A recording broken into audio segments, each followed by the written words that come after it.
Hello, everyone. This is the Working Class Power Hour podcast. This is episode 7. I know it's been a little while since we've been on live, largely because of events in Chicago and New York. In New York, we had the transit worker assault rally just recently, and a lot of organizing went into that, and that's the reason why we took a couple of weeks off. Eric also is an executive board member. It's Eric Pasir, ATU Local 308 executive board member. My co-host, he was also dealing with a lot of stuff in Chicago, and sometimes you're always on call. So even just before the podcast, Eric was dealing with a member who needed help. So in any case, we do want to start off today talking about some issues in Chicago. Eric was going to take the lead on that discussion. And then later on, we're going to be talking about the news media hysteria over the anti-occupation and genocide protests on college campuses, both in New York City and around the country and around the world. So, Eric, the floor is yours. Go ahead. Thanks a lot, John, and everybody that's on. I wanted to let everybody know what's going on in Chicago right now. We're our 5th month without a an agreement, a contract. It's there's nothing being discussed, even in the executive board meeting last week.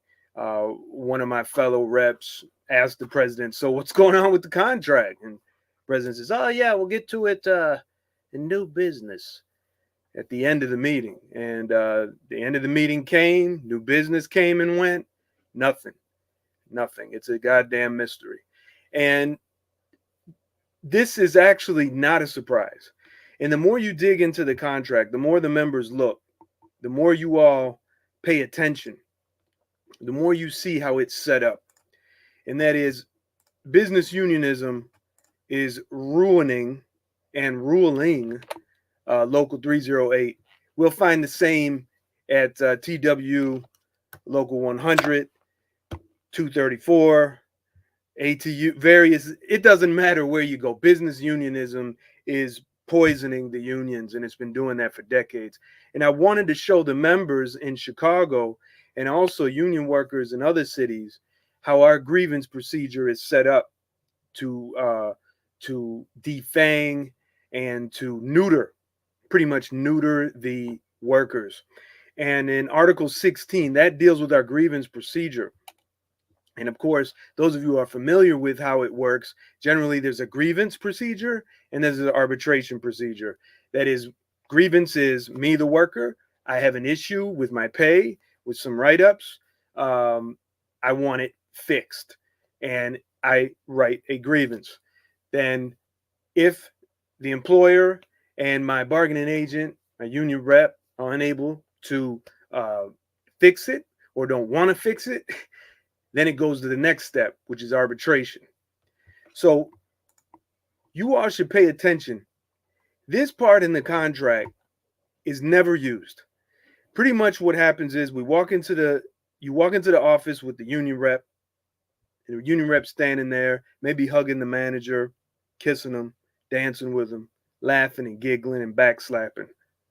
And they just sit there while you get read a script about the sin you committed against the employer, whatever. You got sick and had to call off work. Ooh, yeah. So excessive absenteeism. But if you look in Article 16, the first paragraph that I've highlighted, it says an earnest effort will be made to discuss and resolve such matters at the appropriate work location prior to the formal invocation of the grievance procedure. So you have some managers that will trick you and think, oh, you got you thinking they're cool because you should probably just grieve it. No, you shouldn't grieve it. We should end it right there. And that's what it says in the contract. Why isn't that done? Think about it. Think about it and then let us know. Put it in the chat, send a message, post a comment. And let's say we go through all the steps of the grievance procedure and you file your grievance procedure and you wait for this and wait for that. You go to Article 17.6, look at something called expenses. It says each party shall divide equally the costs and expenses of the neutral arbitrator. This is like a judge that will decide between the CTA or our employer or the MTA and the worker. But it says here each party shall divide equally the costs and expenses of the neutral arbitrator and administrative costs of the arbitrator. So look at that. So really, our employer has no interest in doing anything but sending it to the arbitrator because they know we're going to pay half, and we know and they're going to pay half. But imagine this: all these unjust write-ups, these managers that are writing you up on BS, doing it because they don't like you, doing it because you turned them down when they offered you some candy, right? To do something that would hurt your fellow worker. They're going to think twice if they know the CTA's got to pay for the whole cost if they lose the grievance. You see what I'm saying? But no, it's always 50-50. This is one of the awful effects of business unionism, where all we do when we have a problem is we grieve it. Well, if it's not in the contract, if it's not this, if it's not that, we can't win it, we can't grieve it. This is what we're looking at. We need to change this kind of thing. So I just wanted to share that with you all. Let you all let that marinate about how our contracts are written to neuter our power as union workers. John, did you have unmute yourself? Maybe you did mute yourself. Okay, I'm unmuted now. Okay. Okay. Sorry about the technical difficulties there. Yeah, I was actually just sharing out the live stream so that other workers can participate. In terms of like the whole way in which arbitration is set up, like we have the same thing here. The TW pays half of the arbitration cost, and the idea is that if we both pay half, we'll get a neutral arbitrator to make a decision that is independent of both sides and is supposedly supposed to give us a fair shake. The problem is that they're all lawyers and judges, and in order to keep getting the arbitration, getting appointed to be arbitrators, it's the same thing like the independent medical examiners to be independent, but they're completely and totally dependent on the MTA for any future employment. So the more workers they send back to work hurt, the more likely they are to get IME appointments. Well, the same thing with an arbitrator. And that kind of, this kind of process is the problem, is the problem with, with the limits of business unionism, right? That we think we got to be fair and independent instead of thinking that the idea of a union is to build it into an army of struggle that imposes our will on the bosses, and that where we can win is on the job and in the streets. That's where our power is. I mean, there's also the other part of it, like when you bring charges against when you bring charges against the MTA or the CTA for wage theft, you don't get the money back right away. You have to wait for months and months and months of hearings to be able to get that money back. And that provides an incentive to the employer to continue to steal, because the likelihood is members won't know their rights. They won't know they have a right to grieve it. The union leaders won't explain to them very well about what their rights are.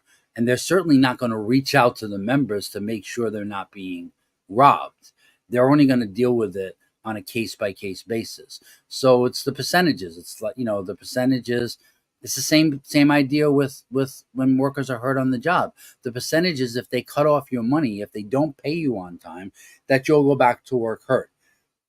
And even if it was only 10% of workers will go back to work hurt, that's a win for them. And this is how they see things. They see things on a long-term basis. And our unions don't have a perspective that the point of a union is to bring the bosses to their knees. The point of the union is to increase the morale of the membership by dealing blows to abusive supervisors. Wait a minute, John. Wait a minute. Now I thought the the way you increase morale in a union is you have parties. Oh yeah. Well, well. My VP is the king of the party night, the king of the giveaways and the raffles. You know, that's the way to increase morale. Or we're about to have family day, you know, and when you look at the LM2s, which is the federal accounting for how they're spending our money, I mean, it's just waste and corruption every way you look. We have Indian night, we have, Russian night. I mean, it's just like for every nationality, we got some kind of thing going on. We And when have you look at Hey John, that, we got stress relief, brother. We got we got stress. It's called stress relief. So thousands of dollars are spent on softball, baseball, basketball, and it's called stress relief. I told the VP, I said, you know what we need for stress relief is we need paid sick days, man. yeah. Well, I mean, the thing is, a lot of these things, they're all for corrupt relationships with vendors, you know, and they do the same thing. I mean, our union is even worse. Like they have mortgage consultation events with only one real estate firm. To tell me that we all don't know that Yep. somebody's getting a kickback Oh man. because they have a exclusive deal to try to get their hooks into our members.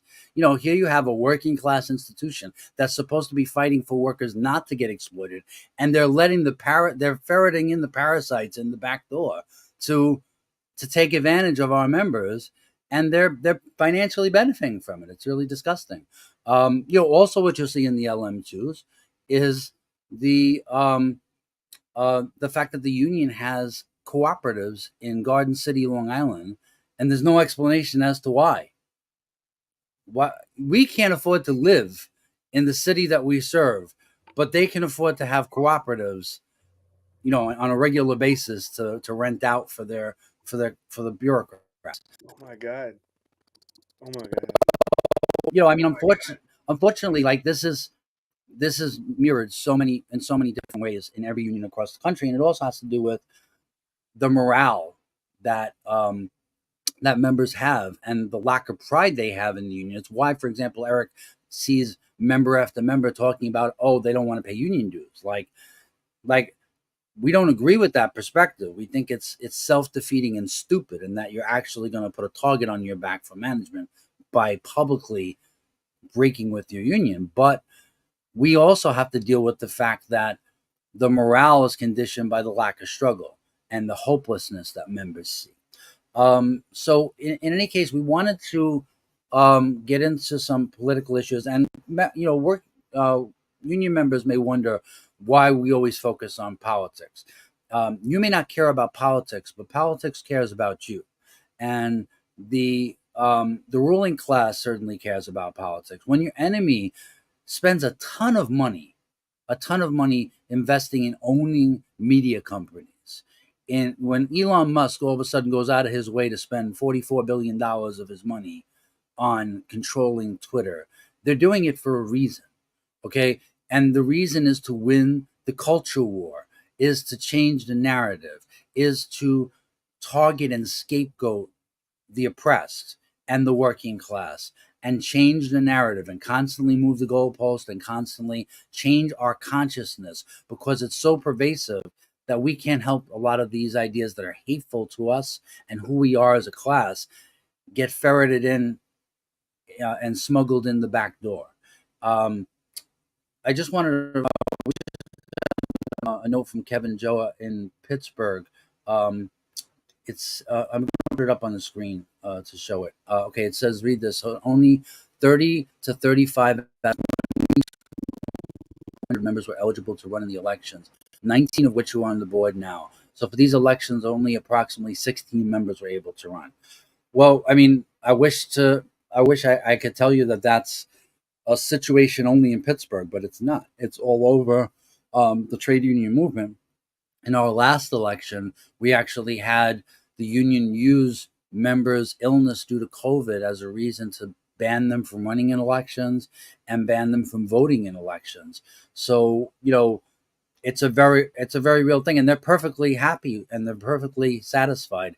to rule by apartheid rule. They have no problem with that at all. And part of it is because they see themselves like the bosses. They accept the current level of demoralization and the current level of opting out of the union as well. That's the members' fault. It's not our fault. We didn't do anything. We're here. We want to lead the struggle, but the members don't want to, and they use it as a way to scapegoat members for their own demoralization and demobilization. I always love when we go into the union meetings. Like when I'm one of the people who is eligible to run because I go to the union meetings. But going to the union meetings every time is like it's like a struggle to actually get through the meeting because it's the church of the most holy dues payer.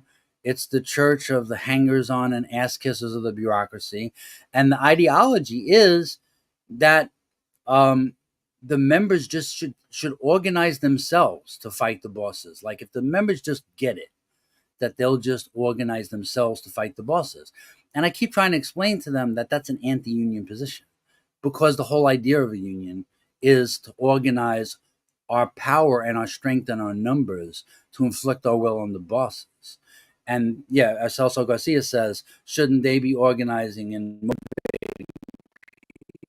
well, absolutely. That's the whole point of the union, right?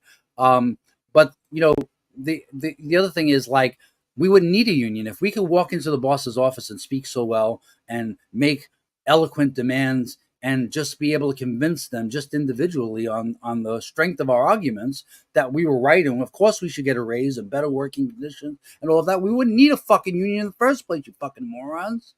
Like the whole, I mean, it's hilarious that people who commit themselves and commit their lives supposedly to building the union don't believe in it, and they never did. They never did. And that's why members are so demoralized and so disorganized. In fact, they are our weakness. We are our strength. They are our weakness. And they fundamentally just don't understand. They feel strong, we feel weak. I mean, by that I mean the bosses. And when we feel strong, they feel weak. That it's a relative relationship. It's a class relationship, and they are our enemies. They're not our friends. They're not people that we can have any kind of partnership with. Why? Because they lie like they breathe. I mean, why would you? It's like trying to negotiate with Donald Trump and saying, "You like infrastructure? We like infrastructure. Let's be friends." If you think that I'm making this up, I'm not. You know who said this? John Samuelson openly said this. We have common ground with Donald Trump over infrastructure. How did that work out, you fucking schmuck? How did that work out?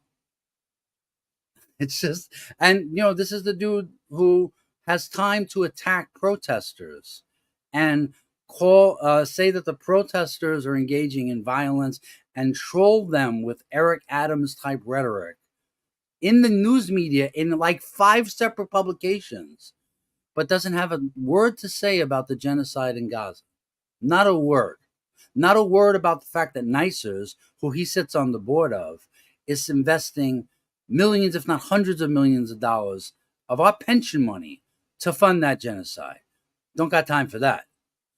But he's got time to be a campus Karen and a snitch and an infiltrator and to attack people who are being attacked with police brutality right now. It's disgraceful. But like I want you to think about that in the background of the overall culture war that's going on and the psychological operation that's going on with the right wing right now and the way in which they're framing everything that's going on in the war in Gaza. Yeah, So Eric is going to share. Good. Eric's going to share some videos now. Yeah. We're going to take a break in between each video to talk a little bit about it. But the reason why we go into so much detail is because we want to show you what they're hiding and what they don't want to talk about. It's not just about what they're talking about. It's about why they're not talking about other issues.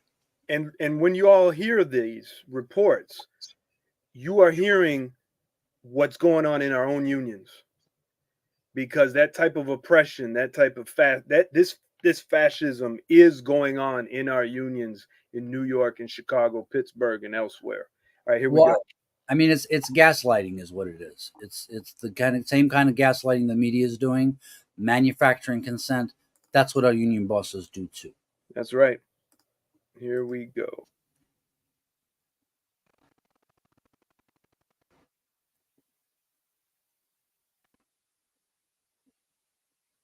That's coming through, right? I'm not hearing it. No, I'm not hearing it. Okay. Okay. Let me just check a setting here. A little bit of technical difficulties here.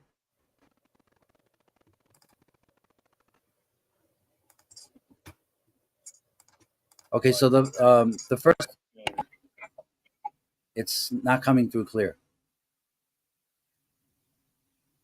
We're gonna get this right. Let me remove this here.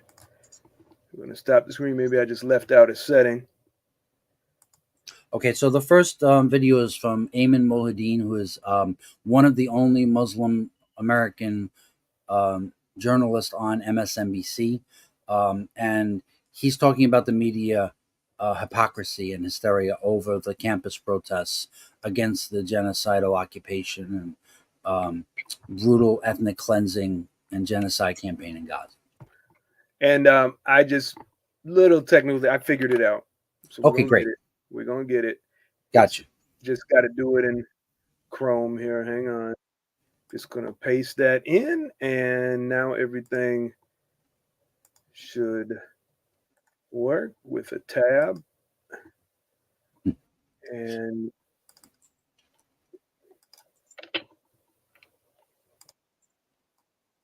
okay, it didn't come up yet.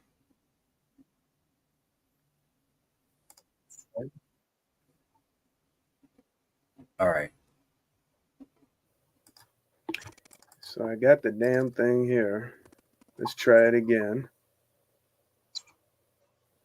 All right. We're sorry for the technical difficulties. Unfortunately, we got caught in a turf battle between Google and and God knows who else. Here we go. Ensuring poverty would not stand in the way of no audio. Well, from the beginning, Eric. But we got audio. Yeah, we have audio. We'll play it from the beginning. There we go. All right, let's do this. Here we go, everybody. Thank you. There's no volume. Oh boy, there's no volume. That wanted to pursue. Oh, here it is. A college degree. Israel was known for its towering main building and archway entrance, constructed as a love letter to Islamic architecture. The university was actually set to mark its 10th anniversary this year, and to celebrate that milestone, the school planned to open a public museum on campus, housing more than 3,000 artifacts, including relics from the Roman Empire to more modern pieces of Palestinian history and culture.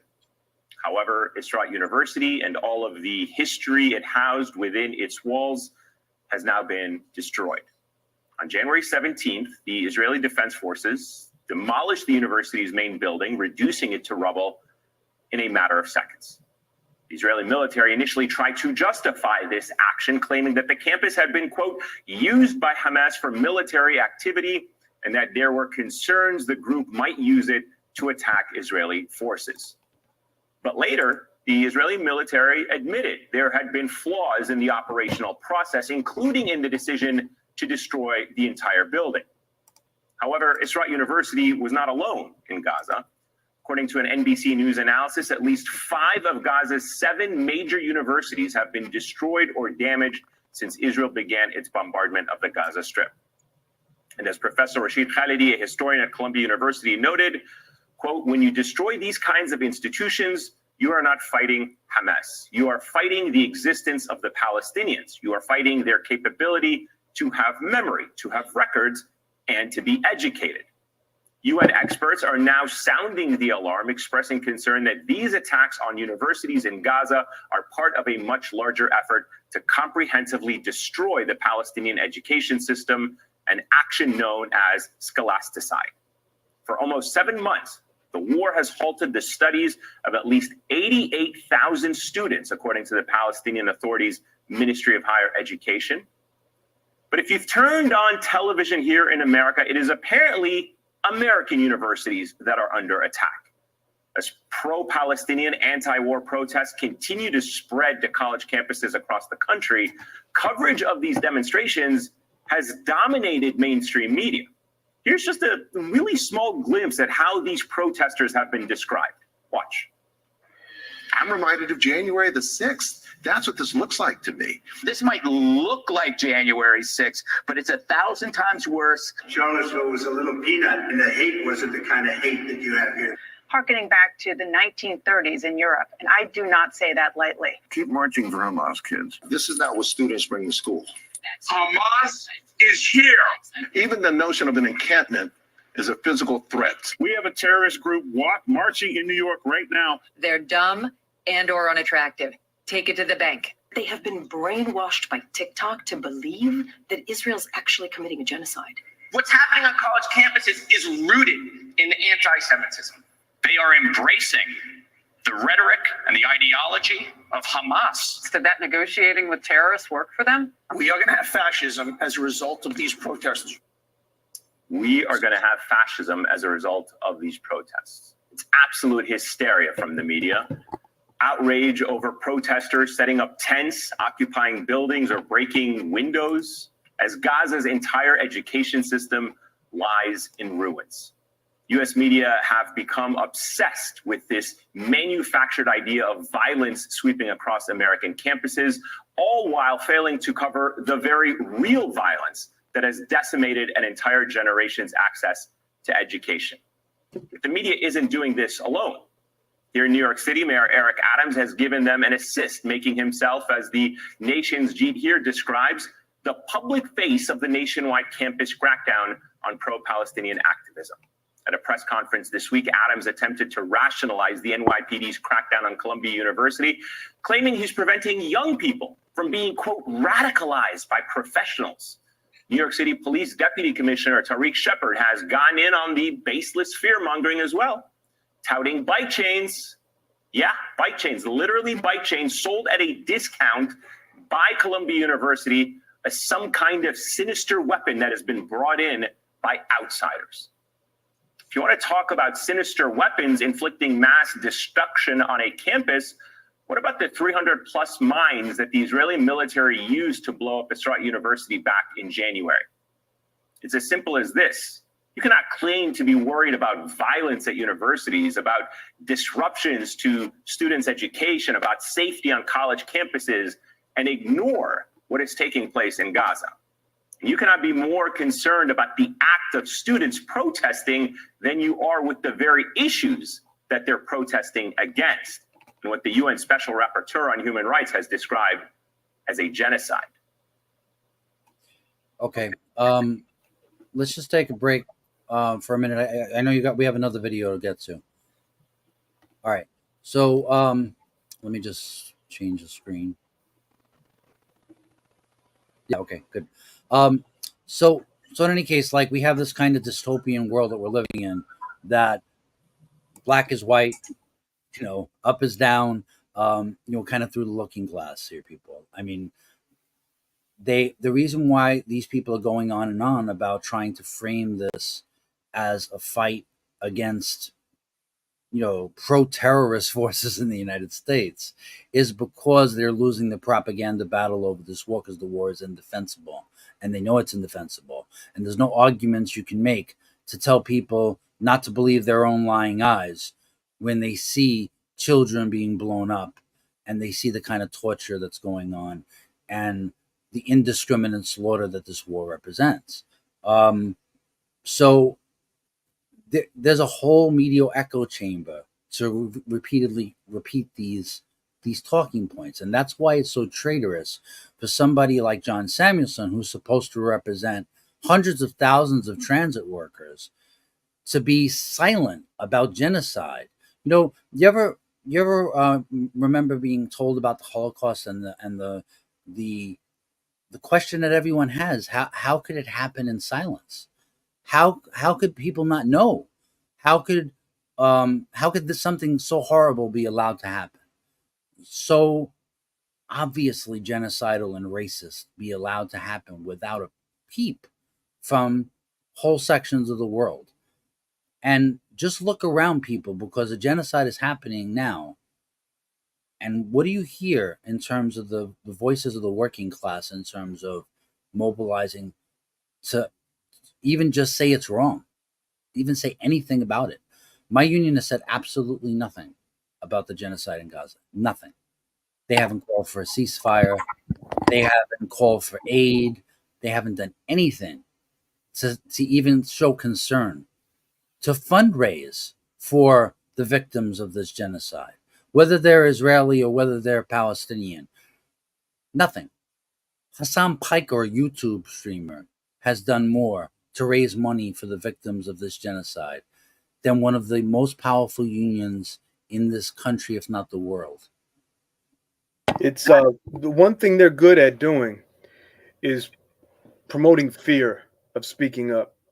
They're real good at that. And right here in Chicago, it's the same problem with the gross exploitation of the part-time workforce that we have at the CTA, the customer service assistants, the flagmen, and the second chancers.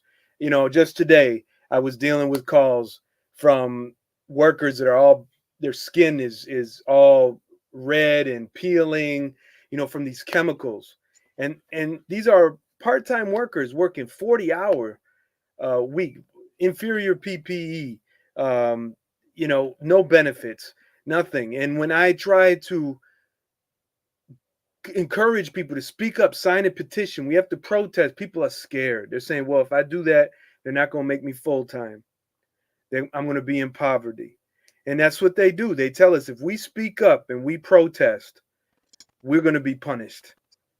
And they're showing these videos like they're doing with these college campuses for a reason. They're trying to show them when you speak up about anything. Just imagine these are students and supporters that are speaking up about a war in another part of the world, not even protesting about what's going on right here, about the gross oppression going on right here where we are. So this is all done by design. Yeah, I mean, also, like, the idea that a union will not stand and fight for the right of freedom of speech is just suicidal. It's suicidal. It destroys any potential for the union to do anything in the future.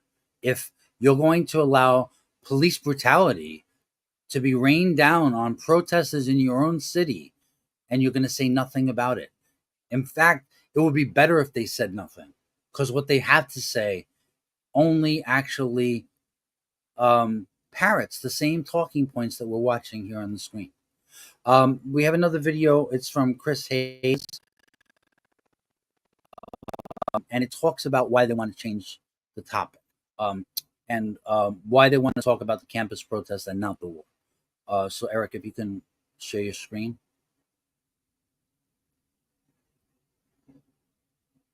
Okay, we see that, I hope. Yep, good.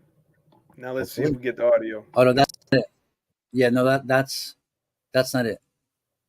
That's the Ayman one. Oh, my fault. Thought I had it right. Hang on, it's coming up. We're working on it. It's coming up.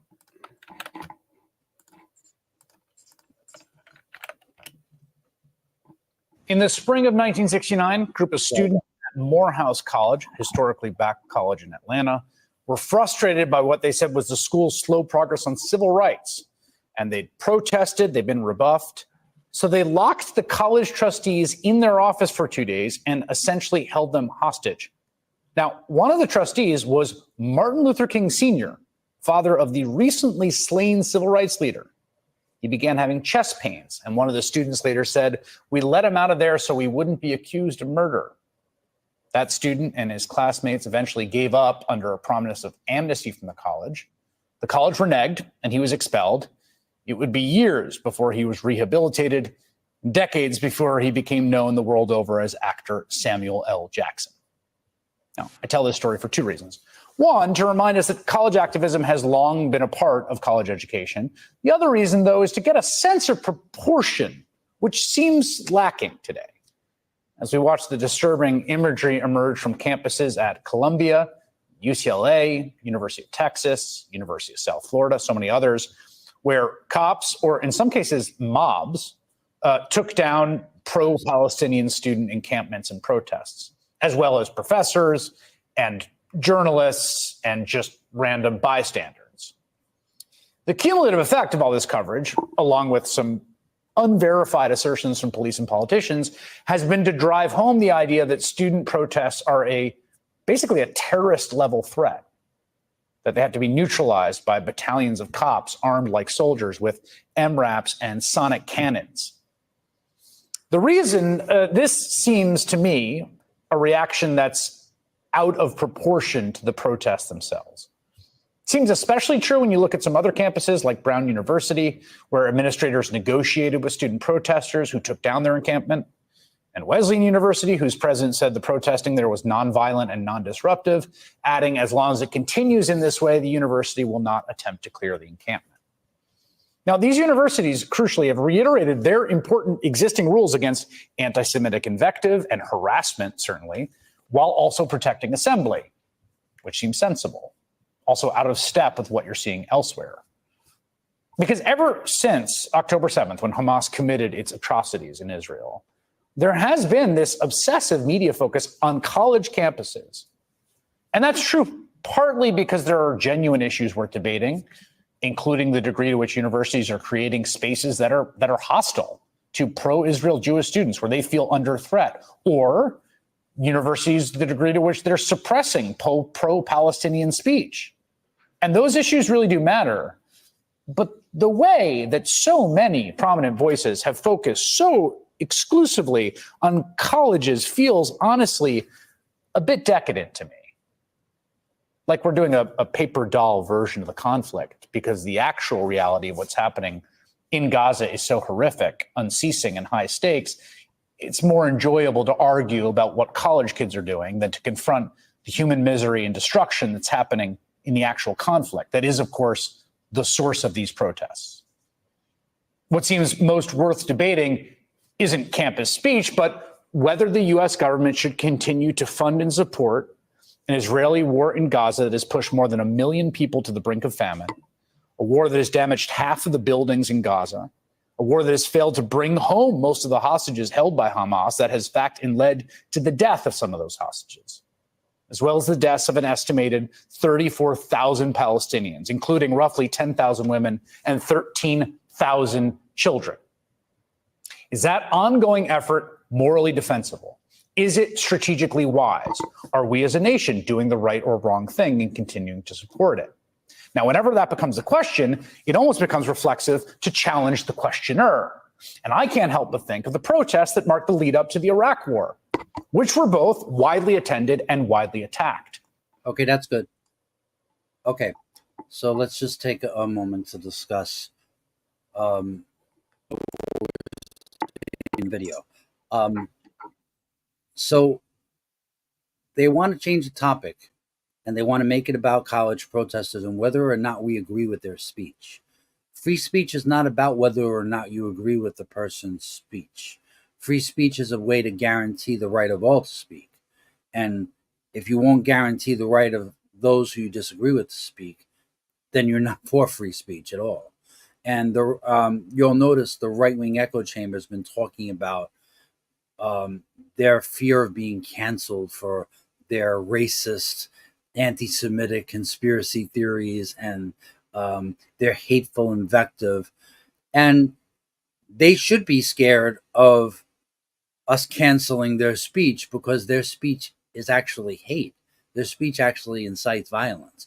When Tucker Carlson repeats the Great Replacement theory on a platform that reaches hundreds of millions of people, and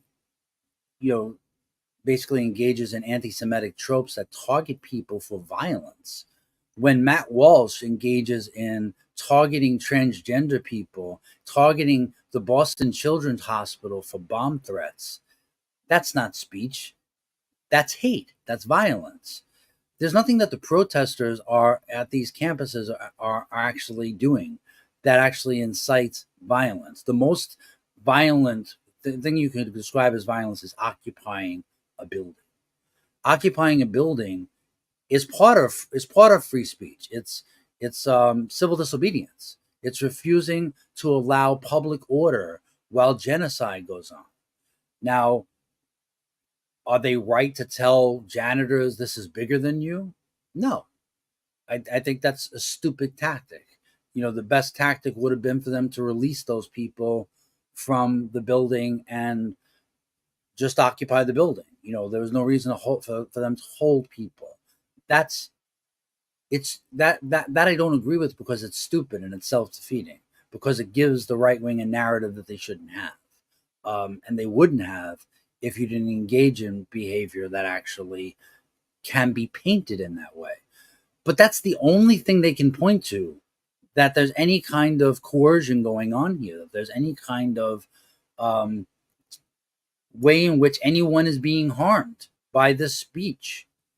Whereas the right wing gets away with engaging in conspiracy theories that incite insurrections, that incite mass shooter events, that incite bomb threats. And this is the through the looking glass, Alice in Wonderland kind of world that we live in right now. And we live in that world not because the majority of people believe these ideas. They are an insular, incel, very small minority of people who believe these ideas.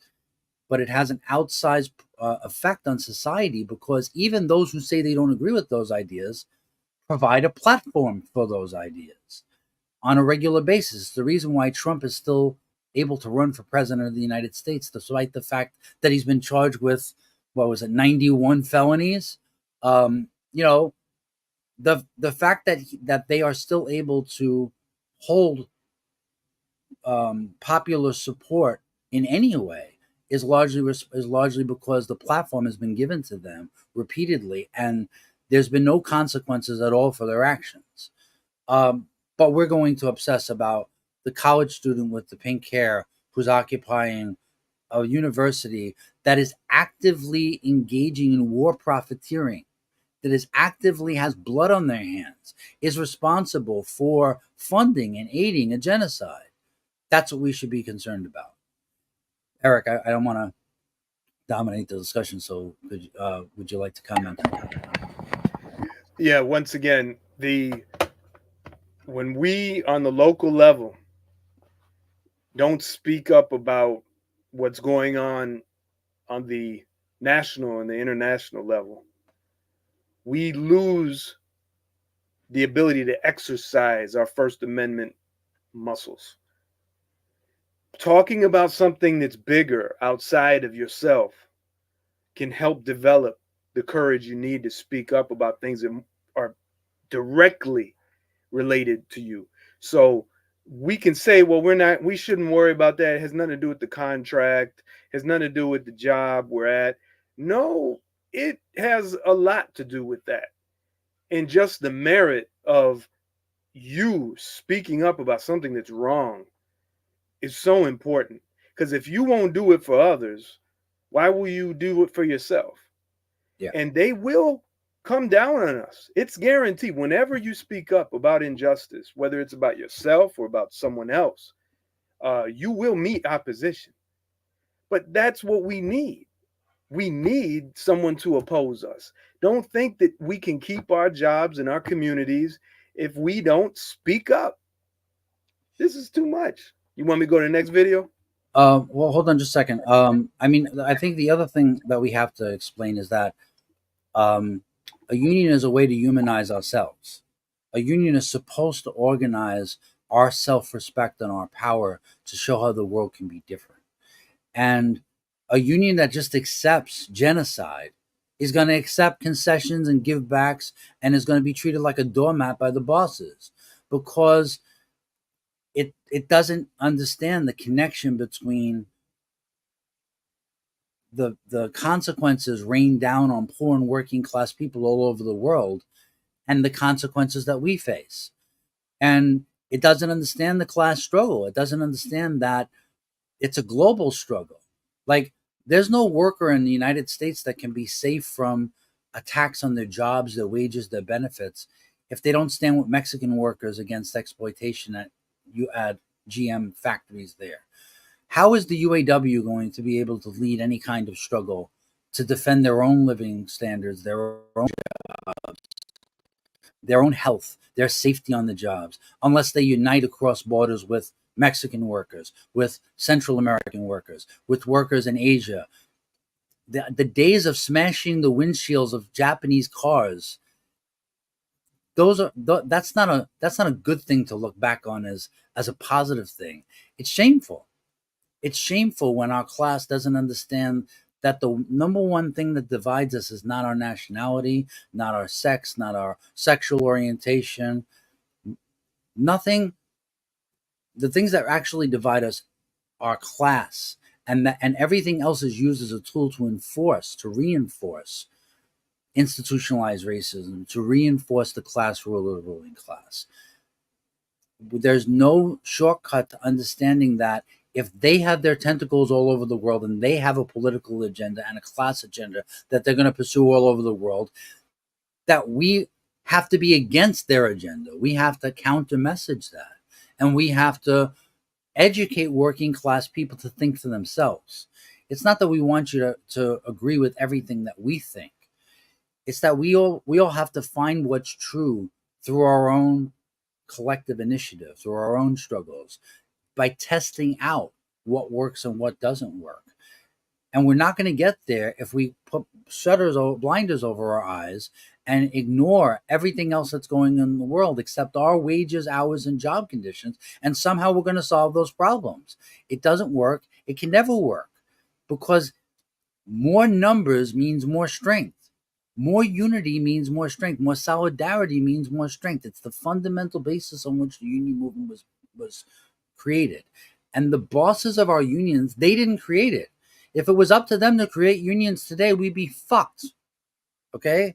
If that was really the hope for the future, that the current leadership of the ruling class was going to create institutions that actually represent self-defense, self-respect, and a self-defense for our class, we'd really be in trouble. We are the guarantor, the working class, that the individual members of the union, the people who keep this city running, the people who keep Chicago running, the people who produce everything. We're the guarantor of our right to freedom of speech. We're the guarantor of all of our human rights, of all of our civil rights. None of them would exist without us. And we have to remember that. And I just want to share another video to show you what is really going on and what they really don't want to talk about in Gaza and what the Israeli government is up to. Y'all remember Abu Ghraib? Take a look at what's going on in Gaza right now. You have literal concentration camps being built and outright torture going on. This is what they don't want to talk about. So but it's one thing to explain it. It's another thing to see it. So Eric, can you just screen this? This is a story on CNN. It's kind of shocking, actually, that you see this kind of coverage on CNN. Israeli military doesn't want us to see. Think about. Play it for me, please. Who are you? Give me please now. Hang on, what is it that you want? But CNN has gained exclusive evidence of Palestinian prisoner abuse. Okay. You don't hear it? No, I heard it. I just wanted to play it from the beginning. I'm sorry. Oh, play it from the beginning. Okay. Yeah.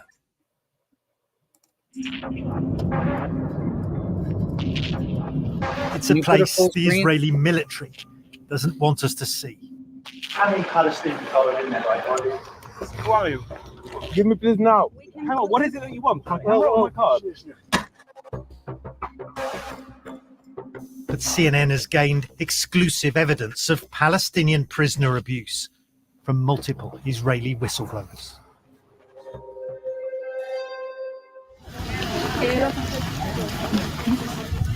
At the Sedi Taman facility in southern Israel, we joined human rights activists amid growing public concern for the detainees being held inside. This is a protest by Israeli citizens outside a detention center close to Gaza, where we know hundreds of Palestinians have been held. You can see it's a closed military facility. It's behind a barbed wire fence. We're not permitted access And there's hostility from passers-by. We just had somebody drive past in a car and they shouted out to us in Hebrew, "You're defending murderers." No. You're defending, what do you, how do you No, answer that? we're defending basic human rights. And eyewitnesses are now speaking out. Away from the military facility, near the beaches of Tel Aviv, one young Israeli army reservist agreed to speak about scores of detainees at Sedi Taman. He says are kept in cages or pens, constantly shackled and blindfolded, many for weeks on end. We've hidden his identity and voice to shield him from prosecution. We were told they are not allowed to move and must sit upright. They're not allowed to talk or peek under their blindfolds. And what happened if they did do that? So, what kind of punishments were meted out? We were allowed to pick out problematic people and punish them, having them stand with their hands above their heads for an unlimited time. If they didn't keep their hands up, we could zip tie them to the fence. The Israeli military says detainees are handcuffed based on their risk level and health status.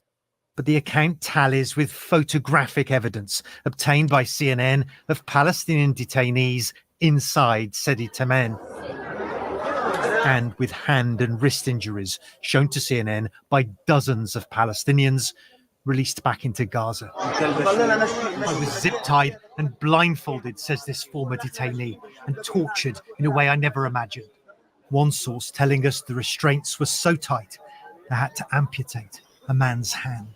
The view that I've heard expressed is that, how do you think Israeli hostages are treated by Hamas? This sentiment was voiced in the facility. But I think that if Hamas is so abominable, which I agree with, then why use Hamas as a bar? It's a descent into dehumanization. A descent that's accelerated since the rampage by Hamas on October the 7th last year.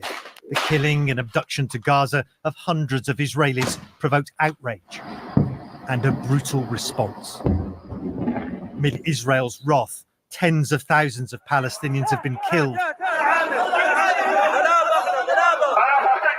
and thousands detained for interrogation, transported to facilities like Sedi Taman, where one Israeli guard now tells CNN prisoners are routinely beaten. We've hidden his identity and voice too. You can take them out and hit them maybe 4 or 5 times with a club. It's not down in the face, so you don't see blood. The detainees lie belly down, being hit and kicked, people screaming and dogs barking at them. It's terrifying. Some detainees are taken away and beaten really hard, so bones and teeth are broken. So you saw people who were subject to these beatings, who had their bones broken and who had their teeth broken. Yes, it's a practice which commanders know about. They want intelligence, but they also want revenge and punishment for what happened on October 7th. The Israeli military hasn't approved CNN's requests for access to Sedi Taman. But at the gates of the facility, we challenged the Israeli guards. How many Palestinians are in there right now? We don't know. Do you know if they're being handcuffed? Are they being blindfolded? No. This is a facility. As we leave, masked soldiers approach. Hello, how are you? I'm filming this place. It's a property of the army. Oh, so who are you, young? From CNN. They try to take our cameras. Give me please now. Give me please now. Hang on, what is it that you want? My camera or my card? Then order us to leave. Well, we're driving now to meet one Israeli with personal experience of the Sedi Taman facility. It's experience that he says has left him shocked at the condition and the medical treatment of Palestinian detainees there. He told us he treated Palestinian detainees with gunshot wounds fresh from the war zone in Gaza, but was appalled at the lack of equipment and expertise. The problem is, Gazans who are brought in are labeled as terrorists, and it is very popular opinion over here that terrorists deserve to die, so they do not deserve the same medical care as everyone else. Satellite imagery obtained by CNN shows how the Sedi Taman facility was expanded after the October 7th attacks. with detention facilities and makeshift medical bays being added after public hospitals in Israel refused to treat injured Gazan suspects. Eyewitness accounts describe a field hospital with 15 to 20 patients, virtually naked and blindfolded, with hands and feet shackled to their beds and wearing diapers. One eyewitness told CNN painful procedures were carried out by underqualified medics. Treatment, the medical worker told us, amounts to punishment. In my view, it's the idea of total vulnerability. If you imagine being unable to move, being unable to see what's going on, that's something that borders, if not crosses, into psychological torture. The Israeli military says prisoners are stripped for security checks and that investigations are opened when there's suspicion of misconduct. Still, accounts from Israelis and Palestinians inside and the shocking images paint a disturbing picture. Okay, Matthew Eric. Chance, CNN, at Sedi Taman in southern Israel.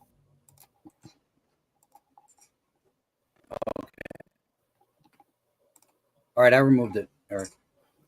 Okay.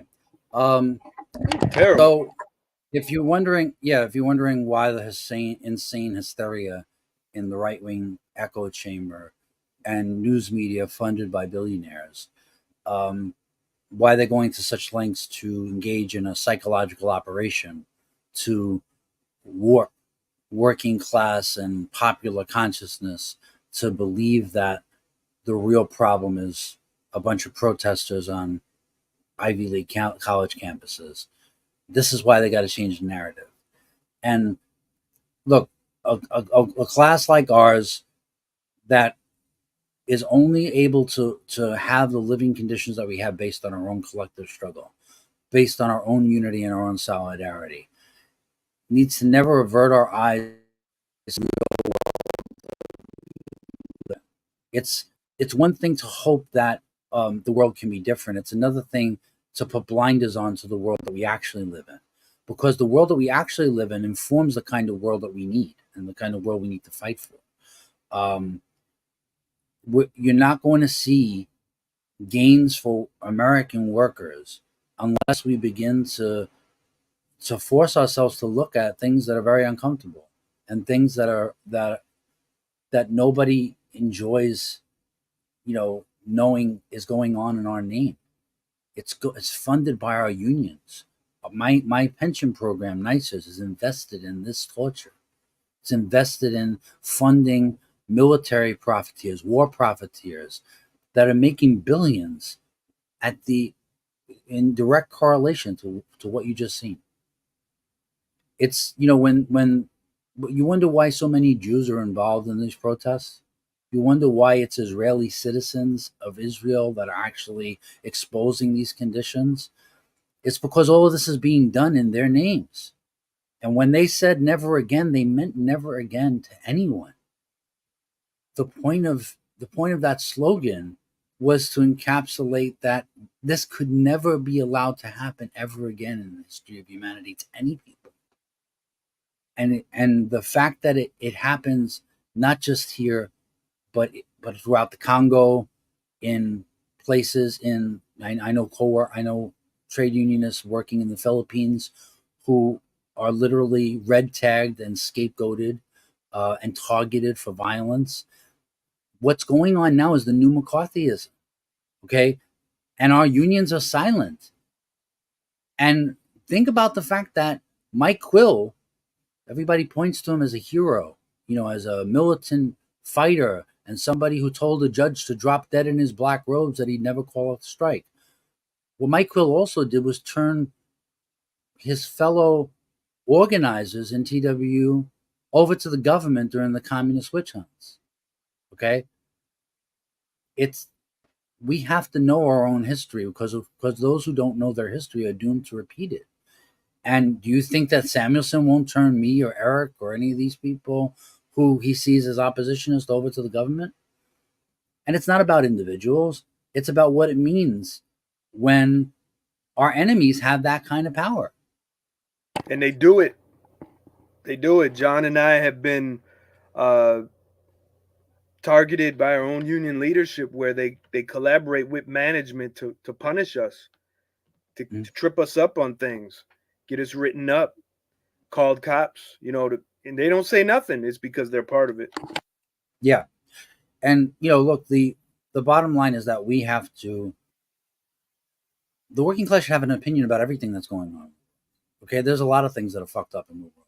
And the working class, unless we have solutions for those problems, no one's going to listen to us. And it doesn't matter if we're right. It doesn't matter if morally we're on the right side. These protesters on the right side. They're always on the right side. In the Iraq War, in Syria, battle in Syria. Again and again and again, anti-war protesters are on the right side. Again and again and again. They're on the right side of history. And Colombia, in fact, puts out propaganda saying they learned the lessons of that they were wrong during the Vietnam War anti-war protests. They were on the wrong side of history, and that the protesters were on the right side of history. And in fact, they have the protesters come back and they give them honorary degrees. And then 10 seconds later, we're back to the same bullshit. And we have to understand that our consciousness has to be developed by us, that we have to drive political education for ourselves. And we need to know who's trying to influence us. And we need to know who the people are behind those voices. Because it's not just about the person that you see on CNN. Dana Bash is a former AIPAC representative, the American Israeli Political Action Committee. Okay? We need to know the billionaires who run these agents, who run these news media agencies. We need to know what their interests are. We need to know who Peter Thiel is. Okay? We need to know every libertarian shithead who wants to organize to target us and scapegoat us and privatize our institutions and destroy public education. It's important for working class people to be armed in their own self-defense. It's about our survival. It's not about personal political perspectives. There's nothing personal about political perspectives when they span the whole globe. Where we stand in battles that are life and death determines our own morality. We have to reclaim our humanity. We have to reclaim our moral compass and not be influenced by people who hate us. We think that we don't, but we do.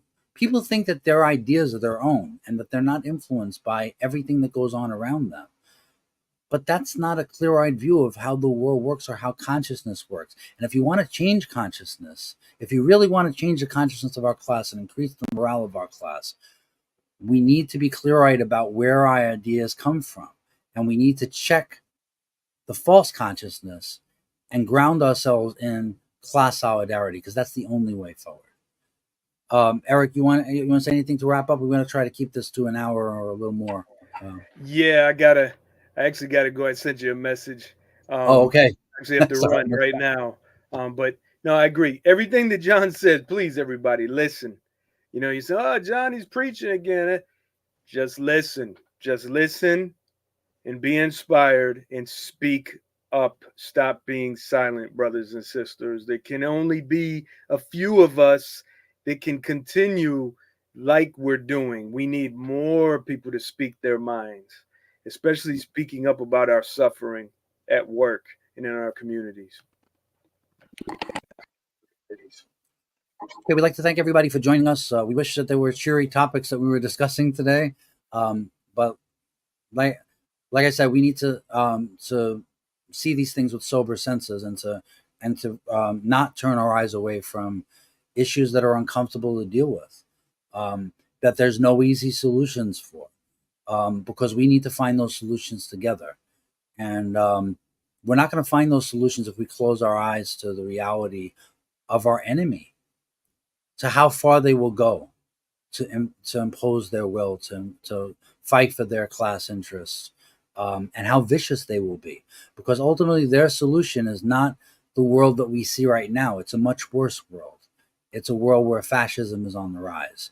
It's a world where all of our rights get wiped out like that. And the only guarantor of rights that we've won in the past is our continued struggle, is our power, is looking to ourselves to solve the problems of society and putting forward real solutions that actually reflect the consciousness of our class. All right, we'll talk to you guys real soon. We'll try to make it every week. And we'll see you everybody real soon. Please continue the comments. Please share out the live stream, and we'll talk to you real soon. Have a great night, everyone.